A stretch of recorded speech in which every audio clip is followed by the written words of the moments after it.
সর্বশেষ একটা কমিটি আপডেটের বিষয়ে এখানে তিনজনের নাম আমরা উপস্থিত চলে গেছেন এবং সাহিত্য সম্পাদক রাজু ভাই ওনার পরিবর্তে আমরা সাহিত্য হিসাবে নিয়েছি অত্র প্রতিষ্ঠানের সহকারী শিক্ষক আইসিটি যারা বন্ধুকে নেওয়া হয়েছে।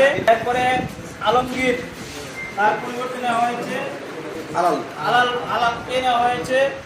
তারপরে মুবারক সংস্কৃতি সম্পাদকের প্রতি নেওয়া হয়েছে রমজানকে ক্রীড়া সম্পাদক। তা আমরা সকলে এই তিনজন মাননীয় মুখ আমরা এখানে নিয়ে এসেছি। সম্মানিত উপস্থিতি, আমি দাঁড়িয়েছি আসলে বক্তৃতা আমরা আমাদের প্রধান অতিথি মহোদয় এবং ইসমাইল স্যারের কাছ থেকে শুনবো। আমি সামান্য একটু বিষয়ে কথা বলবো, যেটা আমরা আসলে এটা গঠন করার মূল লক্ষ্য উদ্দেশ্য ছিল আমরা 50 বছর পূর্তি পালন করবো এই প্রতিষ্ঠানে। সেই লক্ষ্যে আমরা এগোচ্ছি ইনশাল্লাহ। তা আমরা আমাদের প্রায় 2 বছর হয়ে যাচ্ছে।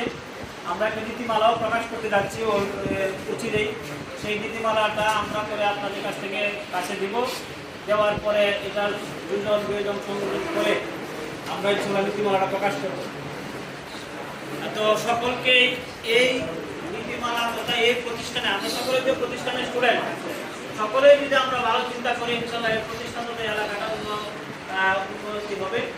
আর যেটা 50 বছর পূর্তি যেটা পালন, এটার জন্য আমরা অনেক চেষ্টা করতেছি।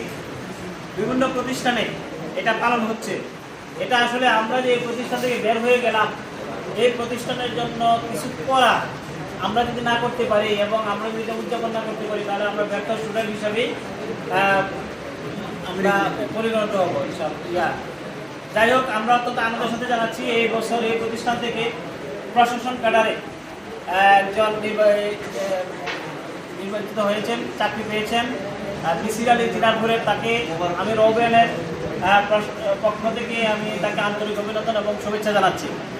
পরিশেষে রৌবিয়ান অ্যালামনাই অ্যাসোসিয়েশনের আজকের ইফতার মাহফিল সফল ও সার্থক করার জন্য সকল রৌবিয়ানদের আন্তরিক অভিনন্দন এবং শুভেচ্ছা জানিয়ে এবং আপনারা সকল কাজে আমাদেরকে সহযোগিতা করবেন এই আশাবাদ ব্যক্ত করে আমি আমার কথা শেষ করলাম। আসসালামু আলাইকুম ওয়া রাহমাতুল্লাহ।